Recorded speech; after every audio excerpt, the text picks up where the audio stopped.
kuma minnu bɛ fɔ nin kɛnɛ ninnu kan a ka kɛ ladilikan ɲuman ye ni Ala sɔnna ma a ka kɛ kuma ye kuma min bɛ jamanadenw hakili sigi min bɛ jamana jɔ donc vraiment nisɔndiyara kosɛbɛ nisɔndiya min ni tɛ se k'a fɔ k'a se a dan na tabarikala n bɛ se ka min fɔ dɔrɔn n b'a fɔ n ko Ala ka aw sara aw ka ci la ya rabbi kibaruya bɔra ka bin Allemagne jamana yɔrɔ ka kɛɲɛ n'u ka ministre ye min ka ca ɲɛsinnen don u ka défense ma a bɔra k'i kanto ko Allemagne ni Mali cɛ ko fɛn min ye jɛɲɔgɔnya surasi ko ta fan fɛ k'u b'a gulon ni e ye nin mɛn a bɛ hakili i bila hakili jagabɔ jumɛn kɔnɔ mun bɛ se ka fɔ maliyɛnw ye nin ko la bon an b'a fɔ alhamdulilayi ni Allemagne yɛrɛ sera k'u ka kasa cɛ ka taa a bɛ bɛn awɔ a tɛ maa siran anw bɛ siran ko fosi t'a la hɛrɛ dɔrɔn de don an bɛ yɔrɔ min na bi anw ka jamana mago tɛ MINUSMA na bilen mais an bɛ fɛ Allemagne jamana mɔgɔw k'a faamuya ko an ka yɛrɛma hɔrɔnya an t'o bila maa si ye hali n'a y'a sɔrɔ an n'olu ka teriya a ka kɔrɔ an b'a f'u ɲɛna fana k'u miiri kunun teriya ma u kana tugu u teriw kɔ ten sira kan sira min ni e yɛrɛ tɛ sɔn o k'i ka jamana la Mali ye Allemagne bali ni mun ye hali n'olu yɛrɛ don u bɛ jamana wɛrɛ bali k'a kɛ an bɛ Allemagne jamana dɔ jamana ye jamana minnu y'u yɛrɛ bonya kuma min na guerre bi tɛmɛ olu ni Faransi cɛ kuma min na Faransi yɛrɛ bɔ olu fɛnɛ bolo a ka di jɔn ye i ka to jɔnya kɔnɔ a ka di jɔn ye i ka to kɛlɛ kɔnɔ olu kun bɛ na min kɛ n'o ye MINUSMA kɔnɔna ye e nana MINUSMA hukumu de kɔnɔ e ko ka yamaruya d'e ma e ka avion ka pan mun ni MINUSMA ka sariya tɛ kelen sabula anw ko n ko MINUSMA rotation min bɛ kɛ k'a jɔ e ko k'e fɛ k'i ta k'i danna an tɛ maa si to i ka dankari Mali ka yɛrɛma hɔrɔnya n'i y'a faamu olu ko u b'u ta k'u danna de kɛ non u tun bɛ fɛ MINUSMA an ye gɛrɛntɛ min ta ka MINUSMA sɛgɛrɛ ka sababuya kɛ ni Côte d'Ivoire ka mercenaire ma 49 minɛni o hukumu kɔnɔ la a fɔra ko MINUSMA baara bɛɛ ka jɔ fɔlɔ olu tun bɛ fɛ k'u dama ta de kɛ o min u balila o min na dɛ o de ma diya u ye u ko la ko n'o don k'olu bɛ funu aw ka funu komi jɛɲɔgɔn wɛrɛ b'an ni ɲɔgɔn cɛ mun tɛ nin ye an ka taa o jɛɲɔgɔnw fɛ MINUSMA ko yɛrɛ tɛ anw t'a fɛ yɛrɛ parce que MINUSMA bɛ ka min se anw ma a tɛ ka hɛrɛ lase anw ma MINUSMA yɛrɛ tokun yɛrɛ tɛ a la Mali kɔnɔ bilen tabarikala i da sera a ma sisan n'o ye fɛn min ye kɔnɔwari kɛlɛcɛko o de ye an se nin bɛɛ lajɛlen na kɛlɛcɛ minnu donna an ka jamana kɔnɔ n'u ma don sariya ta sira fɛ les 49 mercenaires ka kɛ ni communiqué min bɔra gouvernement fɛ u y'a fɔ nin fɔcogo in na yala a bɛ dakun jumɛn de la bi bon a tɛ dakun wɛrɛ la maa minnu minɛna u minɛna sira de fɛ sira min tɛ sira jɛlen enquêtes dayɛlɛla a fɔra k'u bɛ kiiri bunakun kan a fɔra ko k'a lajɛ an ka se ka ɲɔgɔn faamuya ka a ko la ka ko bila dagadala daga min n'o bɛ se ka kɛ bɛn ye jamana fila ni ɲɔgɔn cɛ hali n'a y'a sɔrɔ jamana fila tɛ ɲɔgɔn na parce que ni mercenaires ninnu ye ɲɔgɔn sɔrɔ Côte d'Ivoire président a ka laɲini de don hali jamanadenw ka laɲini tɛ sabula ni nin n'a ɲɔgɔnna bɛ kɛ assemblée da kan ka don a la assemblée da ma don a la ale yɛrɛ ka sɔrɔ sira dɔ de ye sarasu ninnu se jamana in kan mais min ɲini n'a fɛ o ye fɛn saba ye a fɛn fɔlɔ a ka jɔn Ala fɔ k'a fɔ k'a jo t'a la ale jo t'a la a nana sira min fɛ a man ka na o fɛ wa a ye sariya sɔsɔ a filanan nin sen fɛ ale ka Mali ka yɛrɛma hɔrɔnya ko kumaw fɛn o fɛn a bɛ wuli ka jɔ ni panga walaki min n'a ko la a k'i yɛrɛ dama dɔn a ko la ka Mali ka dama dɔn n'a ka yɛrɛma hɔrɔnya ye a sabanan o ye ko minnu bɛ n'o bɛ Mali yɛrɛ kun kan ale ka kɛ sababuya ye sa nɔgɔya bɛ se ka don Mali ni Côte d'Ivoire cɛ cogo minnu na sira caman fɛ o saba de ɲini n'a fɛ bon halisa ale kɔni bɛ k'a fɔ ko Côte d'Ivoire sarasu de minɛna mais an bɛɛ b'a dɔn Côte d'Ivoire sarasu ma minɛ mercenaires de minɛna sabula mun b'u kɛ mercenaires ye u nana sira fɛ sira min MINUSMA m'u lakodɔn u k'u nana Allemagne min nɔfɛ u m'u lakodɔn u nana sira minnu fɛnɛ fɛ u nana ni papier dɔw de ye papier minnu n'o u ye min ye ani papier min b'u bolo olu tɛ kelen ye donc a bɛ n'a fɔ u nana sira min fɛ dankari de don jamana ka yɛrɛma hɔrɔnya la donc an bɛ yɔrɔ min na ye ko bi kuma caman fɔra hali diinɛ ɲɛmɔgɔ yɛrɛ wulila ka taga delilu kɛ bon an yɛrɛ y'an ka laseli fo la parce que n'i y'a ye diinɛ ɲɛmɔgɔ y'u ka baara kɛ u bɛ fo u ka baara la olu kan ka wuli ka taga delili kɛ mais an ye min fɔ diinɛ ɲɛmɔgɔ yɛrɛ de ye duwawu kɛ jamana in kɔnɔ ko Ala ka Mali juguw lebu bon o duwawu minɛ dɔ de ye ninnu ye parce que ni mercenaires ninnu n'u kun donna tan n'an m'a dɔn su joli bɛ se ka bɔ gɛlɛya joli bɛ se ka bɔ a kɔnɔ donc an yɛrɛ y'o fɔ la delili ka ɲi mais a ka d'an ye an ka président kana nin delilikan ninnu don ba la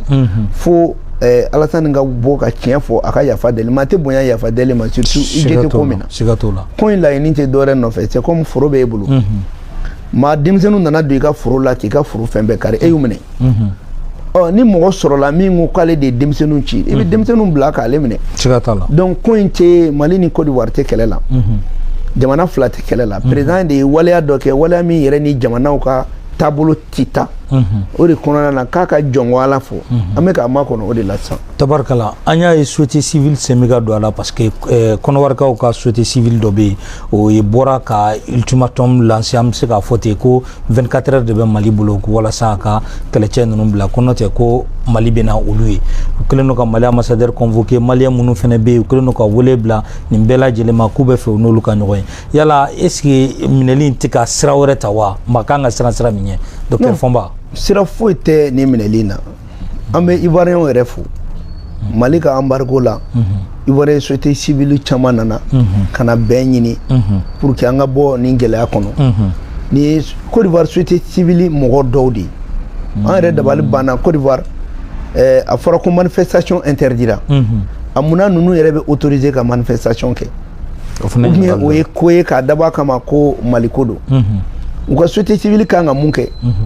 n'o ye bonya sira ye u kan ka f'u ka président ɲɛna a ye fili mun kɛ a ka yafa deli parce que Ivoirien den minnu bɛ Mali kan u bɛ Mali kɔnɔ u ka président ka fili de la bon nin fɛn minnu filɛ mɔgɔw kana siran nin ye ninnu ye bagabagaliw de ye mɔgɔ tɛ ninnu lamɛn o Côte d'Ivoire tɛ se ka kɛ Côte d'Ivoire ni Mali tɛ Mali tɛ se ka kɛ Mali ni Côte d'Ivoire tɛ anw de ye nin dugu ninnu bɛɛ sigi ɲɔgɔn fɛ u nana sira mun kan u k'a faamuya k'u ka président kun bɛ Faransi ka baara de la o Faransi baara ŋaniya de ye a se nin ma wagati min na olu ka président ye nkalon da Mali la ko mercenaires bɛ Mali la ka anw ɲangi ka kɛlɛw dan kan jɔnni kuma na mais bi an yɛrɛ ye mercenaires dɔw bolo minɛ mun ye président ka ciden ye président ka cidenw de don o tun bɛ mun na Mali la u ma minɛ sira ɲuman fɛ donc an b'a ɲini société civile fɛ u kana nin kɛ jamana kɛlɛko ye pour que an b'o f'u ɲɛna n'u a ka di Faransi ye bi Alassane Dramane min b'u u ka jɔnya baara la a ka di o ye bi anw farafinw ka ɲɔgɔn faga mais an bɛna ɲɔgɔn faga an b'a hɛrɛ di jɔnni ma mercenaires nali min filɛ n'u kun nana Mali population faga jɔnni b'a hɛrɛ sɔrɔ a hɛrɛ bɛ ci jɔnni ma wagati dɔ sera anw farafinw yɛrɛ k'a faamuya ko yala an bɛ ka kɛlɛ mun kɛ a nafa bɛ se jɔnni ma ninnu minnu bɛna baara mun kɛ Mali la a nafa jumɛn bɛ se farafinna ma Alassane Dramane min bɛ fanga la bi n ko kuma min na a wulila kɔ ale fa a n'a a somɔgɔw a n'a muso u bɛɛ nan'u sorona don o jamana kelen kɔnɔ n'o ye Mali ye Mali mori joli bɛ yen min ye kaliwa don Alassane Dramane ye Mali soma joli bɛ yen min ye duwawu k'a ye munna o jamana kelen e de bɛ gɛrɛntɛ ta k'o sɛgɛrɛ sanga ni wagati an bɛ fɛ Côte d'Ivoire population u ka hakili jagabɔ dɔɔni ko président min b'u bolo a tɛ président sawurala bilen a ye gɛrɛntɛ ta ka Mali sɛgɛrɛ ka sababuya kɛ Macron ɲɔgɔn naani o ye denmisɛnnin fitinin o de b'ale su k'a bila farafin ɲɔgɔn na u ye sanction ta Mali kama n'ale ka yamaruya ale de y'a sɛbɛn ka sanction ta yemois la k'an sɛgɛrɛ munna u bɛ nin bɛɛ kɛ Mali la est ce que Mali population ni nin ka kan mun de la ni mercenaires bɛ na Mali la munna u ma kɛ taa jamana wɛrɛ la parce que an bɛna min kɛ ni ne ka di Faransi an yɛrɛ dama ka bɔ an k'an ka armée fanga yira ɲɔgɔn na bi farafinna mɔgɔw bɛ min na a kɛra Côte d'Ivoire a kɛra Niger a kɛra Mali an b'an ka armée de fara ɲɔgɔn kan ka tubabu balu kana na an mara farafinna bilen an kan ka taa o de sira fɛ an mago tɛ an yɛrɛ ka ɲɔgɔn faga bilen pour que ka nin fɛn in faamuya Alassane Dramane kelen tɛ o MINUSMA bɛ nin ko jukɔrɔ hali n'o y'a sɔrɔ olu ye déclaration kɛ non u b'a la barji sɔrɔla cogo di ka di ninnu ma o fana ye ɲininkali dɔ ye munna u ye barji sɔrɔ cogo di parce que a kɛra Ivoiriens de ye hali ni Sénégalais de tɛ kuma mais ni Français de kun don ou bien Allemands don MINUSMA kun b'a fɔ ko jɔnko Ala an y'a fɔ hali n'a y'a sɔrɔ tubabu fila kun don u kun b'a fɔ k'u y'a fɔ donc k'a to an ka nin ko in se k'a se a dan na ban n'a sera a dan na a bɛ kɛ sababuya ye ko dama minnu bɛ ta ka farafina jamanaw sɛgɛrɛ a bɛ dabila mais kuma wɛrɛ yɛrɛ ma fɔ n na a fɔra dɔrɔn Alassane e de ye Côte d'Ivoire président ye bon i k'a fɔ tiɲɛ na a ye maa minnu sɔrɔ aw fɛ yen u mana sariya kɔnɔ ne jo t'a la o kuma ma nɔgɔn ni nin wulikajɔ bɛɛ ye an bɛɛ ye jamana kelen Mali ni Côte d'Ivoire an bɛɛ ye farafinw de ye ne ye nin mun kɛ a ma ɲa ne jo t'a la ale ka bon o ma wa bon Côte d'Ivoire population civile u bɛ sɔn u ni ka to mɔgɔ dɔ ka yɛrɛ bonya la wa est-ce que ni kan ka kɛ ka mɔgɔ ka mɔgɔbaya sara an ka kɛ ni mankan ka wuli hali mɔgɔ kelen ni ka to a la est-ce que o ni man bon Alassane ka bon adamaden ni ma wa mɔgɔ minnu bɛ Mali bolo e de y'u ci a ɲɛmɔgɔ bɛ de bolo k'i ka bɔ dɔrɔn k'a fɔ ko an jo t'a la n'i y'o fɔ nɔgɔya bɛ don ko la e ka bon ma donc an bɛ fɛ Côte d'Ivoire ka société civile u ka faamuya k'u ka président ka yɛrɛbaya k'i bila à la place la ka k'i n'a fɔ ko ale ni ka fisa ni Ivoiriens ni ye wa a bɛna to population civile yɛrɛ bɛ kari ɲɔgɔn na k'a sababuya kɛ ale ye donc u bɛ mun kɛ u k'a fɔ u ka président ye mɔgɔ ninnu e de y'u bila ka na u nana e de ka hukumu kɔnɔ u mana Côte d'Ivoire ka intérêt la u nana Alassane Dramane ka intérêt de kama munna Côte d'Ivoire Ivoiriens bɛ sɔn olu ka sa ou bien olu ni Mali population ka bila ɲɔgɔn na Alassane Dramane ka wari sɔrɔli kama o kuma na wari ka wusa adamaden ni ye wa est ce que an ma tɛmɛ o wagati kan n'i y'a faamu wariko de bɛ nin ko kɔrɔ mais wariko de don mercenaires ninnu bila la u bɛ wari de sɔrɔ a la Alassane yɛrɛ bɛ dɔ sɔrɔ o bɛ dɔ de sɔrɔ n ka wari ɲini sira de don a wari tɛ bila Côte d'Ivoire ka budget kɔnɔ ninnu min bɛ ka na a budget bɛ ka bɔ min u bɛ kasabi min kɛ a bɛ taa min bɛnkanw de don wari ɲini siraw de don ka na sirasiw bila mɔgɔ dɔ ka jamana kan min man kan ale bɛ dɔ sɔrɔ a la Macky Sall bɛ dɔ sɔrɔ a la o de kama Macky Sall dɛsɛlen bɛ ka kuma ka tiɲɛ fɔ sinon hali Bazoum ninnu u bɛɛ y'u nɛn ja kɛlɛ ko mercenaire bɛ Mali la ka sɔrɔ a tɛ yen maintenant sisan mercenaire yelen filɛ nin ye munna u tɛ kuma mais u bɛɛ datugulen tɛ na mɔgɔ si tɛ ka kuma munna mɔgɔ si tɛ kuma nin ko in na dɛ hali bɛnkan min fɔra mɔgɔw wulila u yɛrɛ ma de k'u bɛ kɛ intermédiaire ye Mali de ye ko bon n'a ye mɔgɔ caman yira na mais an ka choix ye Togo ye Ivoiriens yɛrɛ communiqué kɛ ko wa ko Togo y'a kɛ volontairement k'a b'a baara kɛ Mali sɔnna ka t'o la k'e ka yafa deli e ko e tɛ yafa deli yala est ce que population fɛnɛ u kan ka taa u ni ci mɔgɔ ka wari ɲini sira fɛ min tɛ jamana koya n'i ye mɔgɔ ni bɔ na ou bien ni Ivoirien min sara na a sara Alassane ka wari ɲini sira de fɛ a ma sa Côte d'Ivoire kama a ma sa faso lakanali kama parce que faso lakanali tɛ ni faso lakanani don Côte d'Ivoire ka maa 850 o de bɛ MINUSMA la Mali la yan est ce que se kɛra olu ma wa ninnu mana sira ɲuman de fɛ donc mun de b'an bali k'an tɛ tiɲɛ dɔn ka tiɲɛ baara donc an ka baara kɛ parce que u b'a fɔ kuma kan anw farafinw i b'a dɔn u bɛ min fɔ an ma u b'a fɔ ko n'i ye sɛ woro di an ma dɔrɔn k'an bɛ ɲinɛ fɛn bɛɛ kɔ donc wari dɔɔni bɛ di dɔrɔn an bɛ fɛn bɛɛ to yen an k'a lajɛ Côte d'Ivoire Mali an bɛɛ ye jamana kelen de an bɛɛ ye jamana kelen armée bɛ Côte d'Ivoire o armée mɔgɔ de ye Côte d'Ivoire ka population kelen de bɛ Mali la an mɔgɔ tɛ kɛlɛ la donc Alassane a ka bɔ dɔrɔn a ka yafa deli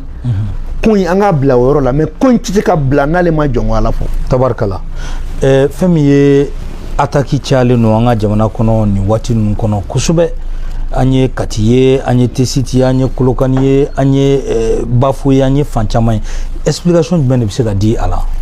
bon an bɛ explication min fɔ maliyɛnw k'a faamuya dɔrɔn Faransi n'a a nɔkan fɛnw n'o ye États-Unis n'o ye Union européenne ye mɔgɔw k'a faamuya k'u mago bɛ Mali jamana na hali ni maliyɛnw tɛ yan n'i ye jateminɛ kɛ attaque ninnu tɛ dɔwɛrɛ nɔfɛ walasa an ye Faransi gɛnni min kɛ a ka wele k'a ka na parce que u tun y'o sira bɛɛ de dayɛlɛ président Assimi ye ko u bɛ fanga to a bolo mais a ka Faransi to yen a ka sago kɛ donc comme olu ko ninnu ma ɲa Mali nani bolo di Idrissa ma donc attaque ninnu bɛ nin hukumu de kɔnɔ Faransi de bɛ se ka jate k'a fɔ a bɛ nin attaque bɛɛ kɔfɛ États-Unis bɛɛ de bɛ nin kɔfɛ n bɛna olu seereyaw di ma i bɛ jateminɛ kɛ u ye san 9 kɛ yan ni MINUSMA ye d'abord MINUSMA mun filɛ MINUSMA bɛ na sariya min kɔnɔ n'a bɛ f'o ma ko chapitre 7 Mali yɛrɛ kun b'an ka bila chapitre 7 la chapitre 7 kɔrɔ de k'i bila diɲɛ jamanaw ka mara kɔnɔ tutelle sur tutelle i bɛ bila o mara kɔnɔ ni sariya damadɔ de a sariya fɔlɔ a k'a sɔrɔ i ka jamana menace de don diɲɛ ma ou bien menace don a bɛ yɔrɔ min mara kɔnɔna n'a ye menace ta Mali ye menace o menace diɲɛ ma ou bien région ma Niger y'o kelen ye Burkina y'o kelen ye Nigeria y'o kelen ye munna olu ma bila chapitre 7 la anw de bilara la filanan n'a bɛ kɛ de ko parce que ko accord d'Alger de fɛnɛ don accord d'Alger ye maliyɛn denw yɛrɛ dama cɛ kuma de Nations Unies ka sariya ka chapitre 7 article 2 o ko jamana o jamana paragraphe 7 article 2 plutôt jamana o jamana Nations Unies man k'i da don jamanadenw yɛrɛ dama ka kuma na la non-ingérence des Nations Unies dans la gestion intérieure de l'État date do la donc n'a date do la munna accord bɛ se ka kɛ motivé ka anw bila diɲɛ ka gɛrɛntɛ kɔnɔ sabanan n'a y'a sɔrɔ ko armée ko de do fɛnɛ ko an ka armée tɛ se k'an sécuriser an ye maramafɛnw sɔrɔ ministre de la défense yɛrɛ bɔra ka déclaration kɛ ko Mali mago tɛ mɔgɔ si la a ka dugukolo kan bilen k'an yɛrɛ bɛ se k'an yɛrɛ lakana chef d'état-major y'o fɔ donc munna MINUSMA bɛ to yan o MINUSMA mun filɛ n'i ye jateminɛ kɛ Europe dugu minnu b'a kɔnɔ Europe dugu 27 la dugu 19 de ka mɔgɔ bɛ MINUSMA la Mali la yan Angleterre ni France ninnu ni fɛnw olu minnu bɛ OTAN fɛnɛ la han c'est-à-dire n'i bɛ n'a faamuya OTAN dugu 19 ka fara Amérique kan olu de bɛ MINUSMA la yan hali n'a sɔrɔ u bɛ yan ni tɔgɔ wɛrɛ ye non u bɛ yan ni MINUSMA tɔgɔ de u ka troupe de b'o kɔnɔ donc n'i ye jateminɛ kɛ olu ye san 9 kɛ yan o san 9 kɔnɔ terroriste min sera ka faga maa 150 a m'o bɔ san 9 kɔnɔ san 9 kɔnɔ u ma se ka terroriste 150 faga o san 9 kɔnɔ anw ka armée de kun tɔgɔ ye ko dagali armée k'i daga k'i cantonné i tɛ taa yɔrɔ si o san 9 kɔnɔ anw ka kumada kun ye Faransi min ye o Faransi kelen ye anw bali ka armement yɛrɛ san hali marifa kun t'an bolo o san 9 kɔnɔ an bɛ se k'an bolo ɲɛci fɛn kelen jumɛn ma k'o ye maramafɛn ye ko Faransi y'an dɛmɛ k'a san ou bien a y'an dɛmɛ k'a sɔrɔ o san 9 kɔnɔ président min tun bɛ fanga la ye a sera ka avion min san o kɛra avion 4 o avion 4 kelen binna Kati kelen binna Seware a tɔ 2 yi da i disi kan a tɔ 6 2 in o ma se ka na Mali la o san 9 in kɔnɔ Mali ka armée kun bɛ don MINUSMA ka avion de la fo yɛrɛ b'a ko anw da ye nin yɔrɔ ye pour que armée kɔnɔ i ka se ka marifa sɔrɔ denmisɛnninw kun bɛ bɔ de u bolo langolo u bɛ taa relève kɛ yɔrɔ min na u bɛ taa marifa sɔrɔ yen a dɔw la u bɛ sa yan'a ka se o san 9 MINUSMA de kun bɛ ji di anw ka armée ma d'ailleurs y'a fɔ bɛɛ ɲɛna télé la o san 9 kɔnɔ u bɛ na an sigi de k'an ka sarasiw faga an ma deli ka mɔgɔ si attaquer cancer la o san 9 kɔnɔ Ogosagu kɛra Jura kɛra Sobanda kɛra mɔgɔ 1000 ani maa 900 de sara enquête ma kɛ k'olu sabaga ɲini mais san kɛlen ka fanga ɲɛnɛma an ye armement sɔrɔ terroriste min fagara bi a ka ca terroriste 4,000 dugu récupérera dugu 1000 ni kɔ jamana yɛrɛ nana Faransi gɛn ka ambassadeur gɛn ka bɔ G5 Sahel la o jamana kelen kelen k'a yɛrɛ sɔrɔ o ye jugu faga kuma min na Mura maa 200 aw wulila ko jugu salen ko non ko jugu ma sa ko civiliw de sara ko ka enquête ko la an to kɔfɛ aw nana bingani nana kɛ tuguni Jalasagu kan ka maa 100 ani maa 30 faga ani 2 aw ma enquête ko kuma fɔ la donc enquête bɛ kɛ ni kuma min na n'anw fanga sera jugu la mais ni jugu bɛ kan anw ka musow faga k'an denw jeni enquête tɛ kɛ o tɛ ɲɛɲini o MINUSMA kelen ko a ka kuma na u ka rapport min taara kɔsa in na ko MINUSMA nana ni maa 15,000 de b'u bolo maa 13,000 o ye sarasiw ye o maa 13,000 policier 1,000 civil 1,000 maintenant au minute kelen ko France ka armée de kun fana be ya ko lakana eh e be jamana mina ko ka kele ban armée wɛrɛ be ke lakana aglara e dun ko ke be ko ka population fana lakana e be population lakana cogo di ka sɔrɔ armée dɔ fana be ke lakana o armée gɛnɛ sisan e ko ke be lakana cogo di Mali ko ka ba jɔni ka lakana ye aw yɛrɛ y'a sɛbɛn ka rapport kɔnɔ ko MINUSMA nana k'u nana ni sirasiw min ye k'u ma former ka ɲa mas sirasiw 13 o ma former ka ɲa aw bɛna n'o ye dugu la dugu min ni terroristes bɛ ka taa n'o dugu ya kabako don aw bɛna ni sirasiw 13 ye dugu la aw yɛrɛ bɛ tila k'a fɔ ko sirasiw ko ni min fɔra u ɲɛna k'u t'o kɛ ko wa k'u bɛ dogo ni dogow kɛ a gɛlɛyara aw yɛrɛ y'o fɔ o bɛɛ la aw bɛ tila ka anw to o bolo cogo di aw tilala k'aw to la ka galon tigɛ ko Wagner bi yan Wagner galon tigɛ kun i b'a dɔn wa a kun ye n'a kun fɔra ko Wagner bɛ Mali la a bɛ yamaruya di États-Unis ani Faransi ma n'o ye OTAN ye Nations Unies ka article dɔ bɛ yen article 138 ani article 139 n'a bɛ f'o ma ko la doctrine de la responsabilité la doctrine R2P u bɛ yamaruya di u yɛrɛ ma ka jamanadenw protéger contre les mercenaires donc a fɔta ko Asimi ninnu u tɛ ka jamanadenw protéger bilen mais u bɛ ka mercenaires de sara mercenaires ko olu yɛrɛ protéger mais jamanadenw bɛ t'u yɛrɛ ma donc ils allaient u tun bɛna responsabilité d'u yɛrɛ ma ko olu bɛna jamanadenw sauver o la u tun bɛ Asimi ninnu attaquer bombe na foyi tɛ bɔ a la o de kɛra u y'o loi de ta ka Irak attaquer u y'o loi de ta ka Libye attaquer o bɛɛ kɛra tan de o bɛɛ kɛra tan donc i bɛna ye k'a fɔ olu yɛrɛ o bɛɛ laɲini ye mun ye ko parce que kan ni Irisi bɛ n'an bolo di ɲɔgɔn ma an ni Irisi an bolo ɲɔgɔn ma an ye armement de san an bɛnna bɛnkan de kan an na aw minnu bɛ yen an ko an ka bɛn aw k'aw ta sɔrɔ an k'anw ta sɔrɔ aw ko k'aw to la k'a k'a bɛɛ ta a gɛlɛyara maintenant nin bɛɛ kun ye mun ye parce que Kidal Faransi bɛ sanubɔ de la yen ne ko tiɲɛ b'a kuma la de wa a ye nɔgɔ kelen t'a la u tɛ se k'u cɛ sanubɔ la hali Gawo tun bɛ sanubɔ la Faransi ay France ni Allemagne ninnu bɛɛ de ninnu ye terroriste ye sa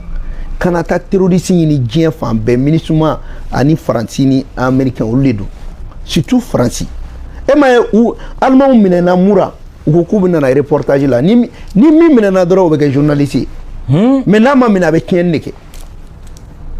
Gawo e ma barika ne ye fɛngɛ la an ye aw gɛn aw bɛ mun ɲini yan tɛ attaque min kɛra kɔsa in na a fɔra o Faransi ye communiqué kɛ ko utu kalo tile 6 ale kun bɛ yen nɔ ale ye terroriste dɔw faralen ɲɔgɔn kan olu yɛrɛ ye fɛɛrɛ k'olu la ko ni Gawo cɛ kun ye 200 km ye e b'o kɛ don min na o dugusɛjɛ tɛ attaquera a dun yɛrɛ fɛnɛ ko drone wɛrɛw nana drone minnu ni sigana drone ani minɛn b'u bolo minɛn minnu n'olu ye sigana minɛnw ye marakala zon ye jɔn ye Binajan tɛ Faransi de ye T-site attaque kɛ Faransi wa ni kun bɛ sen na a bɛ kalo 6 bɔ a bɛ ka labɛn ne ye gɛn ka bɔ n ka jamana la k'i tɛ se fɛn na e taar'i sigi ne ka jamana soforokun na e bɛ mun ɲini a ɲininkali kan kan Niger de ye soforokun ye e ma ye Burkina ye Blaise wele yan e bɛ Blaise wele kun dɔn n t'o dɔn a ɲɛfɔ an ye dɛ Blaise welela parce que ka Blaise to fanga la ale ni terroristes kun bɛ ɲɔgɔn kuma ɲɔgɔnya u kun bɛ bɛn fɛn caman kan donc o kun ye Burkina bali Burkina tɛ attaquer donc pour que Burkina ka bɔ attaque la san u ye ci bila Blaise ma o na kan kɛra k'a nana yafa de la a ma yafa de la a bɛ fɛɛrɛ de f'u ɲɛna ani jɔn de kan ka jɛ pour que Burkina cɛ bɛ bɔ nin ko in na depuis Blaise nana e attaquer Burkina bilen yan ma kan ka nin ɲininkali kɛ dɛ i ye attaquer bilen ayi o ye Burkina dabɔlen a la donc Burkina ni Mali cɛ u bɛ utiliser contre le Mali Mali ni Niger cɛ u bɛ utiliser contre le Mali donc n'i ye faamuyali kɛ i tɛna ye san OTAN Al-Qaïda Arabie Saoudite nin bɛɛ de kelen bɛ k'i fara ɲɔgɔn kan pour que olu ka laɲini bɛ sɔrɔ cogo min pour que k'o fana faamuya fɛn dɔ bɛ Nations Unies na u b'a fɔ ma ko the pen holder c'est-à-dire le porteur de plume bamanankan ye kalmutigi voilà kalmutigi c'est-à-dire olu de bɛ kuma i ka jamana tɔgɔ la u bɛ décision ta i ka jamana tɔgɔ la baara min kan ka k'i ka jamana la olu de bɛ kumaw fɔ ni décision bɛ ta olu b'a fɔ décision bɛ ta n'olu ka sɛbɛnni de ye o the pen holder Mali tɔgɔ la i b'a dɔn o ye mɔgɔ min ye États-Unis Royaume-Uni Angleterre n'a pas voté ani France olu tun bɛ autant ye pour que k'a faamuya c'est comme i bana min b'i la i fagali bana min bɛ i la ko o furakɛbaga ye dɔgɔtɔrɔ ye dɔgɔtɔrɔ min ye e muso kamalen ye e bɛ kɛnɛya fo ka min kɛ bon o de ye Mali ni France ta ye France tɛ ɲuman fɔ anw ka ko la ale kun ni sago ye an bɛ coron cogo di ale ni États-Unis da bɛ file kelen na n'anw ka ko sɛbɛnbaga kɛra olu ye an bɛ b'o la a ka gɛlɛn o de la an b'a fɔ gouvernement ye a k'a dénoncer k'a fɔ ko Mali ka VPN holder anti France ta la a bɛ se ka kɛ Irisu ye a bɛ se ka kɛ chinois ye o se b'an ye bi kɛ o se b'an ye an bɛ se k'a dénoncer parce que an y'u bolo minɛ caman kɔnɔ tabarikala donc n'i y'o fana jateminɛ CEDEAO min kan ka kɛ Mali jabala ye Mali kan k'i kalifa o min na Faransi yɛrɛ bɛ tila k'o ci ko ka Mali bila gɛrɛntɛ kɔnɔ ko parce que ko walasa k'an bila parce que an sɔnnen tɛ ale ta ma o CEDEAO kelen an jɛra ka tɔn min sigi k'o tɔn kan ka an ka jamanadenw laɲɛnamaya o fana bɛ taa o don ba la munna CEDEAO b'o fana kɛ parce que CEDEAO ka wari kɛmɛ sarada a 90 60 ka taa fo 71 Union européenne de fana b'o sara donc o kɔrɔ ye ko farafinna CEDEAO o ka yɛrɛma hɔrɔnya yɛrɛ fana t'u bolo Union africaine b'o cogo kelen na o ka yɛrɛma hɔrɔnya t'a bolo bon aw bɛ yɛrɛma hɔrɔnya kɛlɛ min na n'o saralen bɛ nin jɛkulu la aw bɛ yɛrɛma hɔrɔnya sɔrɔ cogo di donc o CEDEAO kelen o b'an contrôle la anw bɛ UEMOA fana la o UEMOA bɛ k'i mago ɲɛ wari min na n'o ye papier n'o ye jɔn mara papier o papier kelen Faransi de bɛ k'o dilan Faransi b'o dilan ka dɔ d'anw ma ka tila ka dɔ di banbagaciw ma anw ka bɛɛ b'o kɛlɛ la cogo di terroristes bɛ ka CFA de dun o CFA jɔnni b'a d'u ma Faransi de bɛ ka CFA dilan u b'a kɛ série A série D série C an bɛɛ n'an ta don mais u bɛ tila k'o wari kelen dilan ka t'o di terroristes ma olu bɛ essence sa o la olu bɛ baaraw kɛ o la e bɛ bɔ o kɔnɔ cogo di o de kun ye n ka ɲininkali an bɛ bɔ nin na cogo di wala an bɛ bɔ nin na cogo min na a ka nɔgɔn a fɔlɔ an ni Irisiw bɛ teriya minnu na a n'an ni Guinée bɛ teriya minnu na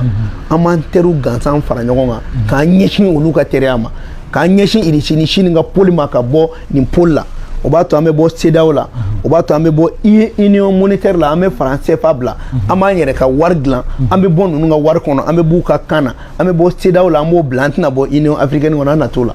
maintenant UEMOA an bɛ b'o la pour que an kana kɛ jɔn ye an yɛrɛ ka wari nɔfɛ a banna n'an y'o kɛ an b'a ɲini communisme ka bɔ an ka jamana kɔnɔ parce que a tɛ a dalu la bilen parce que tant que fɛn saba bɛ yen n'an ma taa n'o ye an b'an si kɛ jɔnya la fɔlɔ an ka kan ani an ka namu k'o don ba la a filanan armée ka sɔrɔ an bolo min b'an bɛɛ lajɛlen lakana a sabanan an ka sɔrɔ ka kɛ an yɛrɛ ta ye n'an ma nin kɛ an ye sugunɛ de kɛ ka tila ka bo kɛ k'o ko yɛrɛma hɔrɔnya baara tɛ an ka bɔ o sira fɛ an ka na politique ko ta fanfɛla la loi électorale a votera a votelen kuma cayara kosɛbɛ nka président ye sira de k'u ka taa n'a ye an bɛ tɛmɛ o yɔrɔ kan nka a fɔra ko ni EJ bɛ sigi ko fɛn min ye parti politiques ye olu bɛ jɔyɔrɔ 4 ta mais u dɛsɛlen don ka bɛn a la fo ministre bɛ ka intervenir a la mun de y'o kɛ bon an tɛ tɛmɛ loi électorale kan a ma sigi tiɲɛ kan tabarikala a waati i ye dénonciation ba k'a la non ne ma voté a ye a kɛra ne t'i don galon na i y'a fɔ ne ye layidu de ta masi depuis an bɛ M5 kɔnɔ an ko an bɛ Mali kura de la an ye kɛlɛ de kɛ ko organe unique de gestion n'an m'ale don ba la an bɛ baara fu de la masi min b'u bolo bi aw ta t'o ye ko sarasu ko parti politiques ka y'a kɔnɔ parti tɛna bɛn parce que a ma dabɔ o ka bɛn wa galon de fɛnɛ don organe unique indépendant tɛ tiɲɛ tɛ n bɛ min f'i ɲɛna Assimi a ye baara bɛɛ kɛ Mali la a y'an ka indépendance d'a ma armée bɛ an bolo maintenant a tɔ ye mun ye n'a ma EJ don ba la organe unique de gestion des élections n'a ma don ba la a ka baara bɛ tila ka kɛ fu ye parce que a b'an nasegin kɔ n bɛna EJ ɲɛf'i ɲɛna a ɲɛfɔ an yɛrɛ o ye jamanadenw lafili ni mun ye ko loi électorale loi tɛ o nin loi ye sanni kun fila de sanni kun fila de don a ɲɛfɔ an yɛrɛ cogo di loi o kɔrɔ ye sariya min bɛ kalafili labɛn mais sariya min bɛ kalafili labɛn ne kɛra ka minɛn min bɛ kɛ ka kalafili labɛn e y'o bɛɛ kɛ kelen ye o ɲana wa jogo agelara bon maintenant organe unique de gestion loi tɛ se k'ale dilan ale ni jamana sariya sunba kura de bɛna ɲɔgɔn fɛ donc i bɛna ye u ye conseil de bila ɲɛtiɲɛ ye o ɲanabɔ man di dɛ maintenant ni tun ye jamana sariya sunba kura de ta ale natɔ pour que i k'a faamuya c'est comme e match filɛ muso kelen b'i bolo o ye jamana sariya sunba ye bɛɛ nana ye k'a fɔ muso min b'i bolo a ye den o den wolo o ma kɛ den sababa ye i n'a fɔ an b'o démocratie de kɔnɔ fɛn fɛn bɔra a la san 30 a ma ɲa maintenant soma welela kolonifilila welela muru ye kaliwa kɛ bɛɛ ko match pour que i ka bɔ nin kɔnɔ i bɛ muso kura de furu sinon i tɛ den ɲuman sɔrɔ o de ye sariya sunba kura ye maintenant e ma muso kura furu a fɔra ko n'i ye muso kura furu k'o bɛ na ni den 2 ye den fɔlɔ o de fɛnɛ bɛ den dɔ in wolo maintenant yani e ka muso kura furu e m'o kɛ muso kɔrɔ min b'e bolo e y'o den dɔ ta k'o ka kɛ den 2 jɔ baara kɛ o ye ka kura dilanni kɔrɔlen dɛ o tɛ se ka kɛ maintenant o de kama ni sariya sunba kura nana ale bɛ den minnu wolo n'a bɛ f'o ma ko les institutions de la république EJ de tun bɛ k'o dɔ ye EJ bɛ kɛ institution de kan a bɛ fara institution de kan maintenant o institution a ka baara cogo a n'a bɛ baara kɛ ni mun ye sariyaw bɛ ta o la loi organique bɛ ta ni ne ko y'a kɛcogo ɲuman yɛrɛ ni de y'a kɛcogo ɲuman ye o la o EJ mɔgɔ minnu bɛ don o kɔnɔ k'olu k'u kali n'i ye silamɛ i b'i kali kuranɛ kan n'i ye chrétien i b'i kali bibulu kan n'i ye bolisɔnna i b'i kali ka boli kan ko pour que u kana na jamana janfa n'o bɛɛ bɔra a la awɔ fɔlɔ parce que n'o ma don a la i b'a dɔn kun jumɛn na o y'o bɔ a la i bɛ nin fɛn fɛn la a bɛɛ ye franc-maçon parce que u kɛlen bɛ k'u kali faransɛw ka boli la e kɛlen ko k'i kali boli dɔ la kɔrɔlen n'o ye franc-maçonnerie ye o secte e y'i kali o la e bɛna kaleli wɛrɛ kɛ yan fo ka min kɛ mais an ka constitution lajɛ 92 je jure tu jures au nom de quoi parce que u y'u kali fɛn yɛrɛ la mun tɛ nin ye o donc n'i b'i ka franc-maçonneya kɛ o kɛ mais ni Mali ye pays laïque de ye a fɔra ko n'i ye silamɛ ye e k'i kali kuranɛ la ko n bɛ n kali kuranɛ la ko jamana ka sariya sunba n b'a lawaleya a lawaleya cogo la parce que i dan bɛ o de la o kɔrɔ tɛ k'i bɛna silamɛya lawaleya dɛ mais jamana ka sariya sunba n'i ye chrétien o kelen don maintenant n'olu y'u kali k'olu de bɛ kalafili labɛn u bɛ élection proclamer u bɛ résultat fɛnɛ bɔ wa u b'u waso don parti politique ka labɛn na u b'u wasa don association ka labɛn na maintenant n'o kɛra n'olu ye jaabi bɔ est-ce que Assimi ka mɔgɔ b'o jaabi la ɔ n'i ye nin don ba la est-ce que Assimi mɔgɔ bɛ bilen a k'a fɔ k'a ka ko ni élection sera k'a ka démissionner pour que k'i présenter yan i b'a dɔn kun min na u b'a fɔ ko président ka démissionner k'i présenter yan parce que a tɛna n'a ye kalafili labɛn mais ni nin bɛ yen kaban est-ce que président i bɛ kalafili labɛn yan minnu bɛ k'a labɛn olu de b'u kali donc n'olu y'a kɛ cogo min olu de b'a gɛrɛgɛrɛ ta président ka foyi t'a la donc nin na Assimi tɛna démissionner a b'i to a ka président la n'a b'i présenter a b'i présenter n'a t'i présenter a banna wa n'a ye nin kɛ n'a ma nin kɛ mas hali ni Assimi n'a y'i présenter n'a passera u b'a fɔ k'a ye élection ɲagami ka d'a yɛrɛ ma n'a min présenter n'a ye mɔgɔ min présenter n'o passera u b'a fɔ ko Assimi y'a nɔfɛ mɔgɔ dɔ a ye élection ɲagami ka d'o ma a bɛ fɔ donc mun b'a bɔ nin ko in na a bɛ nin de sigi sen kan k'i dabɔ kuma na n'a passera a fɔ ko organe unique de don n'a min présenter n'a ka mɔgɔ min passera a fɔ ko organe unique de don donc on veut que élection responsabilité o ka di jamanaden wɛrɛw ma mun tɛ gouvernement ye parce que suruku tɛ se ba tɛ se ka kalifa suruku la a ka gɛlɛn donc o de kɔnɔna na parti politique da t'o la o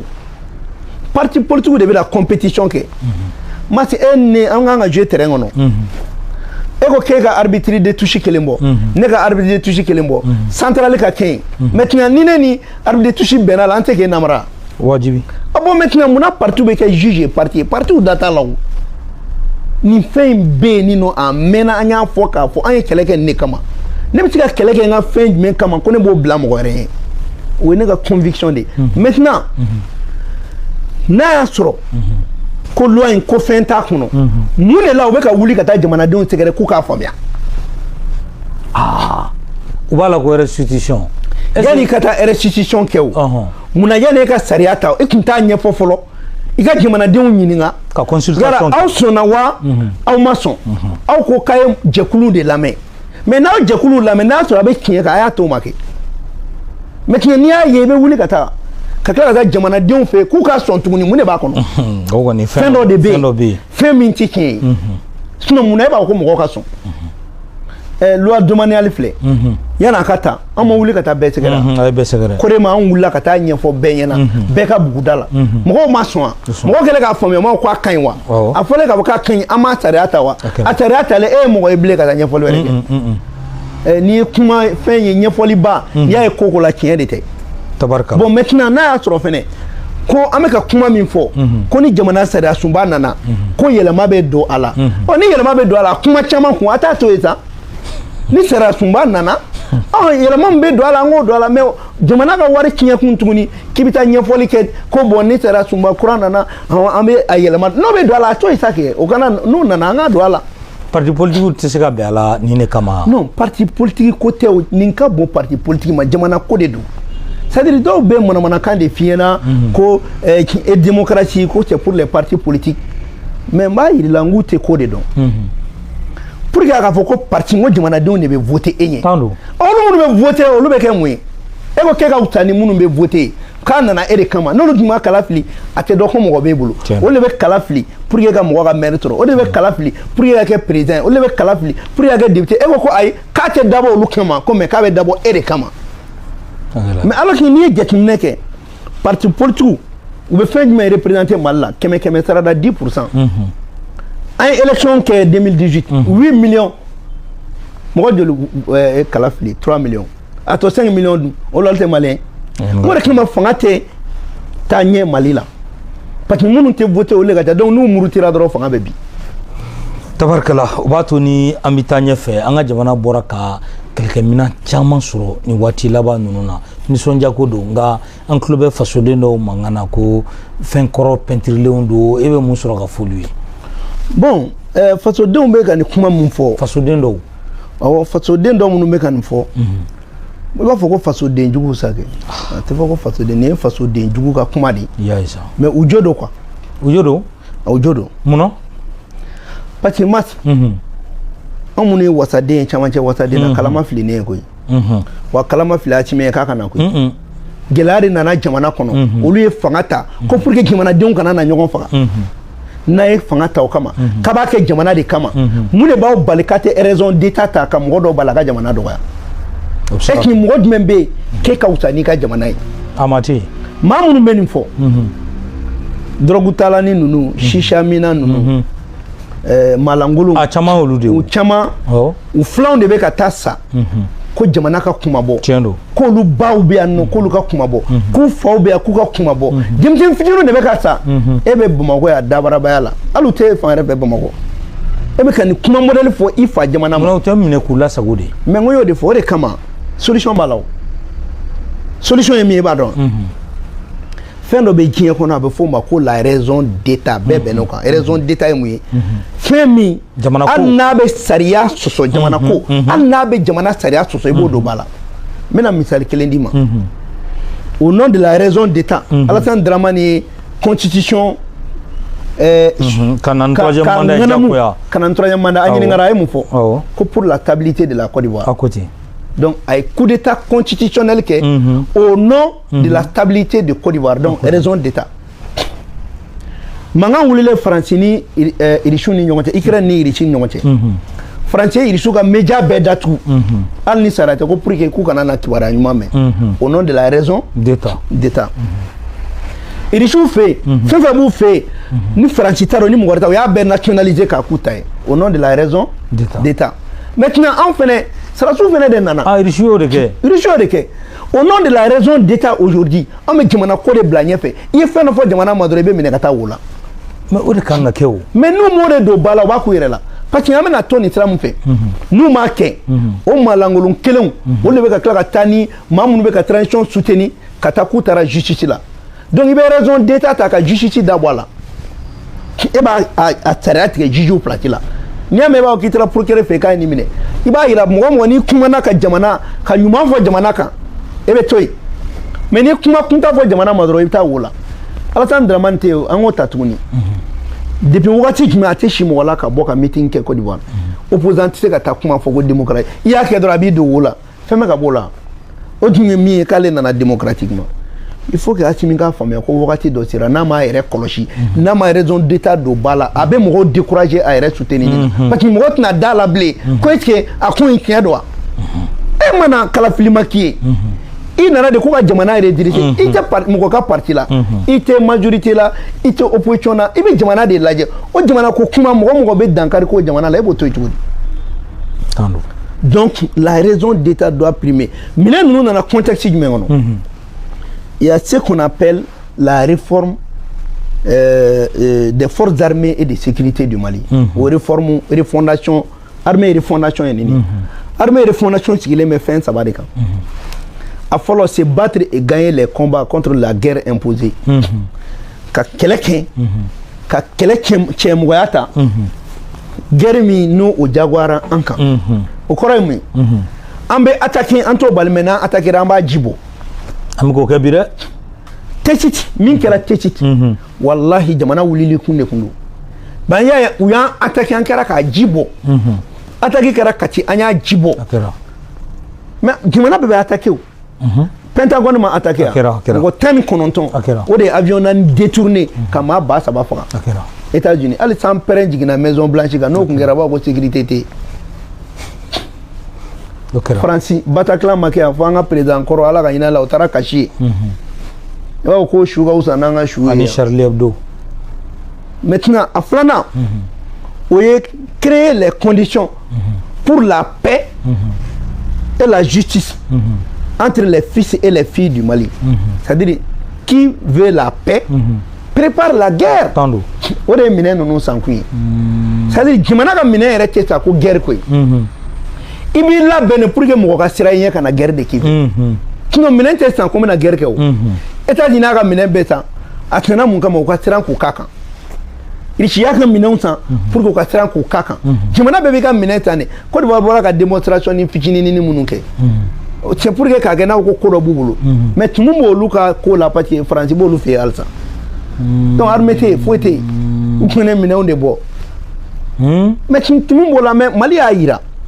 k'a taw yira kɛnɛ kan a sabanan refondation na il faut une armée bien entraînée bien formée bien équipée avec un bon moral i ka minɛn sɔrɔ i ka ko faamuya